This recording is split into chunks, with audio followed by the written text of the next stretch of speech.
We're live. Welcome, welcome, welcome.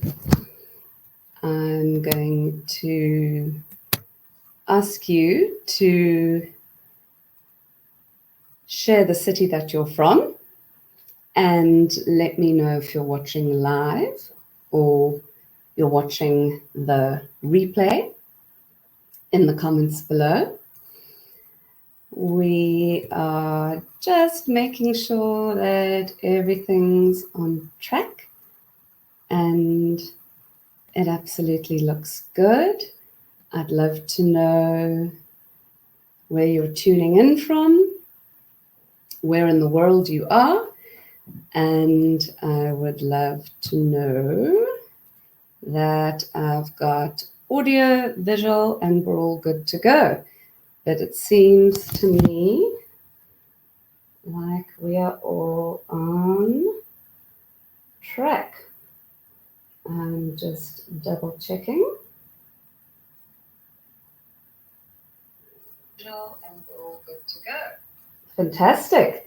So, Sanjay, hello from Bangalore, India. Hello, Claire from Cape Town. Thank you for sharing live and welcome, welcome, welcome.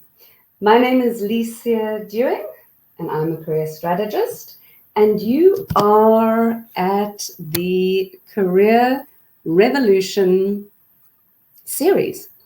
And the Career Revolution series is all about finding, inspiring people who've changed their career in unconventional ways. Today is a strategy session, and the strategy session is going to cover taking you from crisis to catalyst in your career. And what happens when what happens when work stops working? What happens when you're unable to, oh, sorry, I just need to change that comment to there, and sorry, bear with me. I'm just taking some of the comments off so that we are all good to go. There we go. Wonderful. So, crisis to catalyst. What happens when work stops working for you? Career crisis. Help. Now, I know that when we're in crisis mode, we tend to focus on all the things that are wrong, all the things that we don't actually want, rather than focusing on the things that we do want. So that's really because of the stress hormone. It's stressful and painful to be in crisis. So to begin with, I'm setting the intention that today you're going to be empowered to move through that crisis. I want you to be completely equipped to be able to shift into catalyst mode. And most importantly, I want you to be able to expand the belief of what's possible for you in your career. Now, I acknowledge that wherever you're at, you're here because crisis is the word that resonates with the state of your career. Now, I know that that can be a place of pain and frustration and friction, and it's suffocating. It can be overwhelming. I know this because this was my story. I was in a place of complete career crisis. So, you know, my story is your story, and your story is my story. It looked different, but crisis is crisis. I also know that when you're in crisis mode, you feel as if you have no control. You feel as if things are happening around you and you're completely powerless. And you also feel as if you're perhaps at your weakest. Now, I'd like to put to you that even though you feel as if you're at your weakest, perhaps you might actually be at your strongest. And what I mean by that is there's terra firma in being in a stuck, stagnant, frustrating place. It's not the best place, it's the worst place. And yes, you want to shift out of it. But knowing it and calling it and seeing it means that you can then move from there. And you wouldn't be here if you weren't interested in taking action. You wouldn't be dialing up into this strategy session if you didn't want to engage with your power. So you might feel like you're at your weakest, but I'd like you to consider that you could actually be at your strongest. The other thing that I want to say before we begin is I really want to affirm that you're not meant to struggle in your career, that you deserve to be satisfied and completely successful on your own terms. This crisis is temporary. It's not always going to last. The challenges that you are faced with right now are actually a gift in the sense that you're able to interpret and understand more about yourself through these challenges. You know, there's something about the human condition that when we face our biggest challenges, that's where we actually make the biggest leap and advancement within ourselves. So there's that. Now, before we get into the actual strategy side, I would like to just say, leave you with a bit of housekeeping. Firstly, this is a live strategy session. It's part of the Career Revolution series, which is a weekly LinkedIn Live conversation. It's a combination of speaking to inspiring people who've done unconventional things to discover and unlock satisfying careers. And that's often then coupled with tangible, actionable strategy work, which is what today's session is. Last week, I interviewed Laura Yates, who's a qualified CA. She moved from crisis into catalyst and is now standing in the sunshine of her career and absolutely loving her work. So if you want to listen to that discussion, it'll be on my profile, so you can click on the discussion with Laura Yates from last week. Today is the strategy session that's going to unpack and give you some tangible action steps to move you forward. Some housekeeping though, I would love for you all please to follow my company page. I'm going to share the link of the company page in the comments. And by following the company page, one, you'll be notified of anything, the schedule and the weekly discussions, that interviews that I'll be having with inspiring people, along with the strategy sessions that follow. So you'll be the first to know. Two, it'll keep you close to me and my team, and we'll be able to keep an eye on you. So I'll be able to know that where you're at simply by you liking and following the company page. So that's the housekeeping. After I've gone through the strategy session today, there is going to be some Q&A at the end. And of course, I also promised an amazing giveaway, which I'll share with you as we get into things. So thank you everybody for joining me live. As I said, I'd love to know if you're live or if you're catching the replay. Edwina from Cape Town, welcome. Tanya, hello. Thank you for joining and being here. I've got Yolanda from Cape Town as well. Noel, thank you. Bergfleet, Cape Town. Great. Natalie, Cape Town as well. Claire, Cape Town. We've got and Sanjay from Bangalore, India. So I love the opportunity of being able to speak to you all around the world. So let's get into the strategy. Now, moving into Catalyst has the element of action and movement. Before we get to the catalyst point, we need to completely define what is it that's not working for you. We need to understand what the crisis is.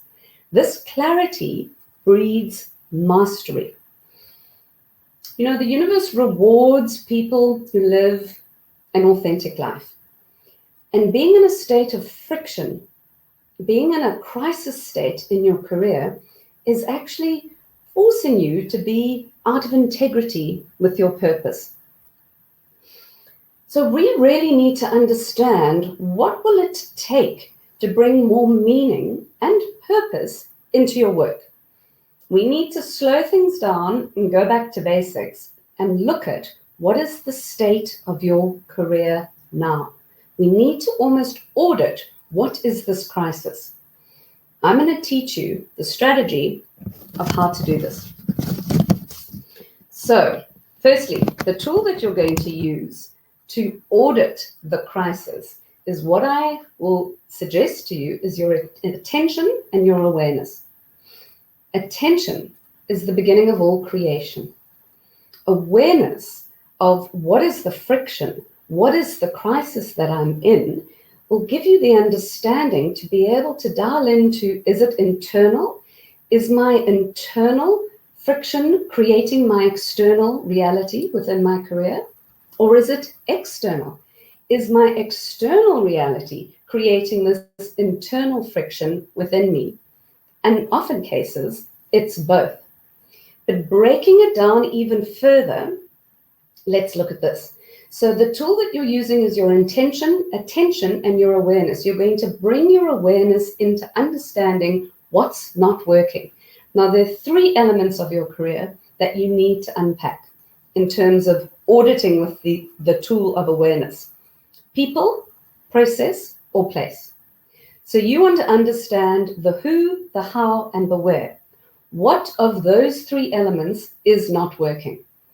This will give you the terra firma, the understanding of what you need to move away from in order to catalyze and move towards something. It's so incredibly powerful to know and understand your situation before you start moving into something else. Because without that knowledge, without that information, without that data, you could potentially replicate the same friction or albeit crisis elsewhere. So understanding and reading your situation is so incredibly powerful. Right, so you're going to use your attention and your awareness to audit people, process, and place. Now, this is where the giveaway kicks in, and I would like you to please leave in the comments so that I can find you which of those 3 is the biggest trigger. I'm going to unpack them all so you'll be able to understand, but which of those 3 elements of your career, people that you work with, the process, how you work, and the place where you work, which right now presents the biggest trigger for you? Just have a think about that and then leave in the comments. You've got to choose one. You can't choose all of them. I'm really slowing things down and making you do a minute audit to understand what's not working within your career. Let's start with the people. This can often be the hardest because it's emotive. It's connected to our emotions. I mean, we work for people. We join organizations because of the people, not because of anything else. So it often is the biggest. But this is what I want you to do. You're going to do a sense check of who are the people that you work with and what works for you and what doesn't. So in other words, what I'm saying is you're going to score the people that you work with, who supports you, who supplies you with energy, who uplifts you, who doesn't. They don't need to know this. This is just between you and I. You're going to rate the people. I want you to understand, what is it about the people that you're working with that doesn't work? Is it their leadership style? Who is it that doesn't work? Who is it that does work? So that you're able to use that information to power you into the catalyst stage. A couple of people are saying place. I've got some places. Some people are saying process. That's great. And I've got some people. So I want you to tell me what your trigger is, people, process, or place. We're using our attention and our awareness to understand and define the crisis so that we're able to shift into catalyst mode. People is the hardest, but just have a sense check. You know who you are working with, whether it's your team, whether it's your leadership, and whether it's your clients. You want to look above peer, people that you report to. You want to look at peer, people at your same level, and you want to look below peer, the people that report to you. Rate them. I want you to have clarity around who is it that you enjoy working with and who you don't and why. All right, moving on to process. So process is about the way in which you work. This is how you do the things you do. This is what you do in your day. I'm going to share an example with you around a client of mine who has a crisis within the process, not the people or not the place. She loves where she works. She thoroughly enjoys the people who she works with. However, what she needs to do, it's the process of what she needs to do that really creates a crisis for her. She happens to be an HR executive, and at the moment, her organization, like many organizations, is going through a massive shift. So 99.9% of her day is spent retrenching, restructuring, and releasing people. And that is not her source work. She loves the industry of HR. She loves the people she works with, which makes the process even much more harder for her. And she really loves the place and the environment that she's in. So she's able to identify, using her attention and her awareness of what works and what doesn't work within these three categories, people, process, and place, that it's the process. What does this mean? Well, it means that she is not the person in this executive role that is enjoying having to retrench. Can she change that right now? No. But she understanding it, the clarity of that, allows her to be able to bring in balance to it. So understanding the process is forcing you to look at what you do in your day that feeds you and what do you do in your day that doesn't feed you. That's what the process element is. The third thing, people, process, and now place.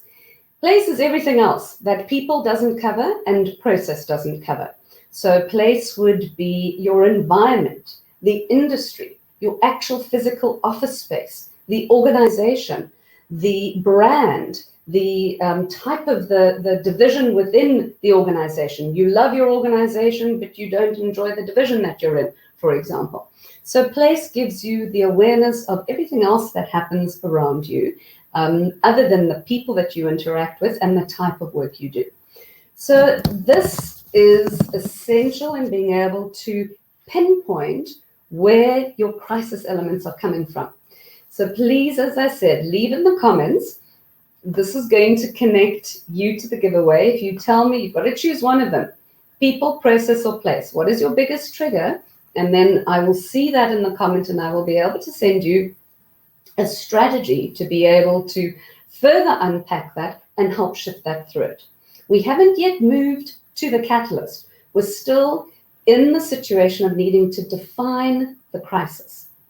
So the tool within which you use to define your crisis is you're bringing your attention and your awareness to people, process, or place. You're dividing your role or your career into those three elements. Now, this will allow you to stay grounded and create a sense of control when everything else around you is shifting. So, as I said, when you're in crisis mode, you tend to focus on the things that you don't want. I've suggested to you that being in a point of crisis, you're actually in at your most powerful, but it's that powerlessness, that feeling of being out of control, bringing your awareness and your attention into what it is that's creating that crisis will start to create a feeling of control within you, which is very, very important, because when you are in control, you can start to move into a shift state towards the catalyst. The control is that feeling of control will empower you to be able to take action. And the action that you're going to take is what I'm going to share with you now, which is a 4-step strategy to move from crisis to catalyst. So now that you've defined what the problem is, you know what the crisis is. Is it people, process, or place? You're in movement. You've developed some momentum. You feel you're regaining a sense of control and you're able to move forward. You're able to separate yourself from that feeling of stuck, stagnant, and weakness, because you've audited clearly what is it about your career that is giving you a sense of crisis. That clarity is what's fueling your possibilities. So now we're going to go into sharing the 4-step strategy to move from crisis into catalyst. I'm just having a quick check. Hi, Sam Park. Lovely to see you from India. checking who is here in the comments and if everything is going well. Okay, let's go into it. So, just some comments here. Thank you, Tokozile. So you said trigger, people, leadership. Yeah, absolutely. I get that, Tokozile. Thank you for sharing that with me. You are going to get a specific strategy to help you to move through that frustration of the crisis of leadership. So share with me what your trigger is, and then I can leave that giveaway for you. All right, let's move on to the 4-step strategy. Now, this is shifting you from crisis to catalyst. Number 1 strategy is you're going to assume ownership of where you're at. The good, the bad, the ugly, the sad, everything. I want you to take agency of it and assume ownership. Stop the blame game, stop the, but they did this and it's because of that and da-da-da. None of that's really going to help empower you. If you can't own the crisis, how can you own the success? So the first and important step towards transitioning from crisis into catalyst is to take ownership of it. Accept it for what it is. That gives you ground zero, terra firma. You're owning it, you've got the agency, and now you move forward. Number 2 strategy that you are going to use is you're going to identify and break free from the barrier. The biggest barrier that's preventing you from moving from crisis to catalyst is your internal belief. Now, I know that that's probably not going to land well with everyone, but trust me on this. Negative beliefs and frustration keep us stuck in old patterns and old stories. You know, Dr. Joe Dispenza, that amazing doctor and scientist who teaches how to reprogram your brain, he teaches that 80% of what we experience within our world actually takes place inside our brain. 20% is literal circumstances and reality around us. So if the belief is the biggest barrier that's preventing you from moving forward, I want you to call it. I want you to shine a light on what is the thing that always comes up. What is that belief system? What is the story that you're telling yourself, that you've been telling yourself over and over and over, that keeps you stuck? What is it? Name it, call it, shine a light on it, and haul it out of the dark, because it slowly starts to dissipate when we put our focus on it, rather than leaving it and ignoring it. So, for example, your biggest belief barrier might be, they don't pay me what I'm worth. I'm not getting paid enough. And that constantly plays out in everything that you choose to do, which prevents you from being able to shift into catalyst mode. So first is assume ownership and take agency of it. Second is identify and break free from the barrier, the belief system that keeps playing out within you. What is the negative circumstance that keeps you stuck in the past? Look at it, know it, own it. You can do this. You can identify it, and it's liberating to be able to shine a light on that. Number 3 is you are going to connect with a higher vision of yourself in your work. You've owned the situation. You've identified what the barrier is, what the belief barrier is that's standing in your way. Now I want you to connect to a higher vision of yourself in your career. In other words, you're going to invite possibility thinking into your future. The best way to predict your future is to create it. Now I put to you that you are more powerful now than you ever could imagine. You can create a wonderful future career. Thinking about who you want to be and what you want to achieve in your career literally starts to create new neurological pathways in your brain. You know, the brain is like a muscle. It stretches according to what thoughts you infuse it with. And once stretched, it never reverts back to its old thinking. So what are you going to program into the future possibility of your career? This is the question I want you to answer. What would the greatest expression of yourself in your future career be? Dream it, imagine it, infuse possibility into it. Go into creating the ideal scenario for you. Once you can conceive it, once you can imagine it, you'll be selecting a new possibility. It's like you're drawing out a CD of positive future focus rather than being defined by the negative or the crisis or what's working or what hasn't worked in the past. So create and connect yourself to a higher version of your career, your future career. And the fourth and the last is you are going to expand your field of support to play your biggest game.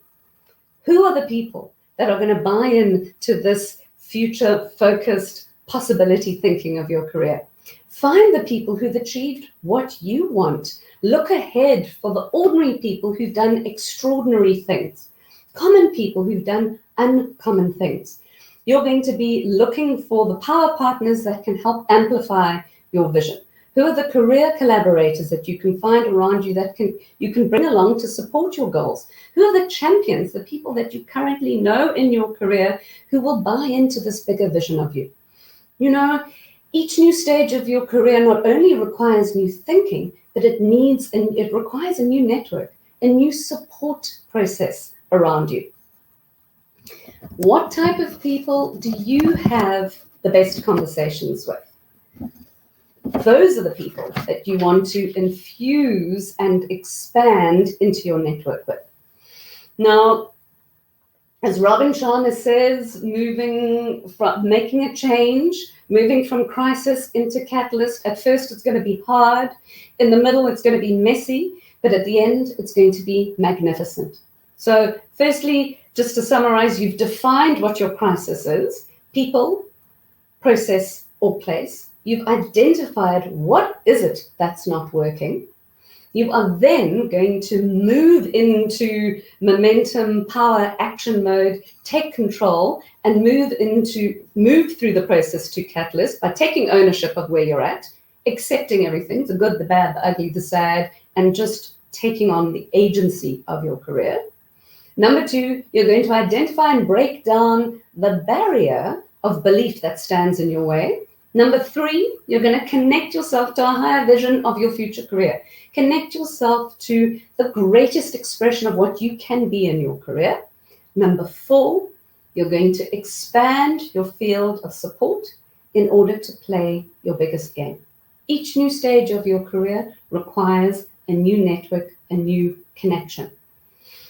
That brings us to just under half an hour, 28 minutes and counting. I tend to talk a little bit fast when I get nervous, so I did run through this quickly. I'm now going to open up the field for any questions that we might have. Natalie, how exciting. Absolutely. It is empowering and it is exciting to be able to move from crisis into catalyst. Tokozile, yeah, very exciting, absolutely. And we're going to grow into the best. Yes, you are. Yes, you completely are going to grow into the best. I had a couple of questions from people who weren't able to attend this live session. So I've written them down and I'm just going to run through those quickly, but we're getting close to time. So if there are any questions that you have that you'd like to think of, post them in the comments so that I can answer them now. Alternatively, let me know in the replay afterwards. So the first question that I had from somebody was, now that I understand that I'm in a crisis mode and I've worked through the 4-step strategy to get me to the catalyst mode, I need to make a change. I 100% need to make a change. So kind of like, is that okay? Is there, asking for the permission of being able to make that change. And without a doubt, you spend 90% of your time at work. We were all told to work hard, get a good qualification, climb the corporate ladder of success, and we would then thrive. And that's not working for us. Particularly our generation, the lost generation, Generation X's. The younger colleagues that are coming through have a very different perspective and requirement from the world of work.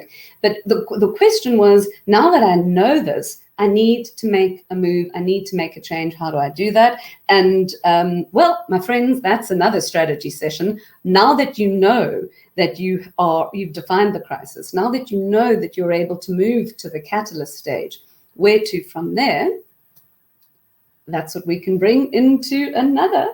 So that would be great.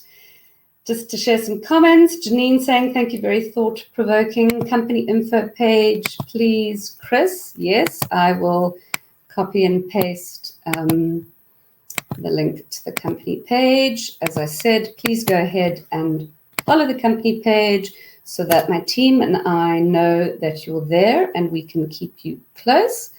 Thank you to everybody who attended the session live. If you weren't able to attend the session live and you were in replay, that's absolutely fine. Share with me people, process, or place in the comments, and I will get you those resources.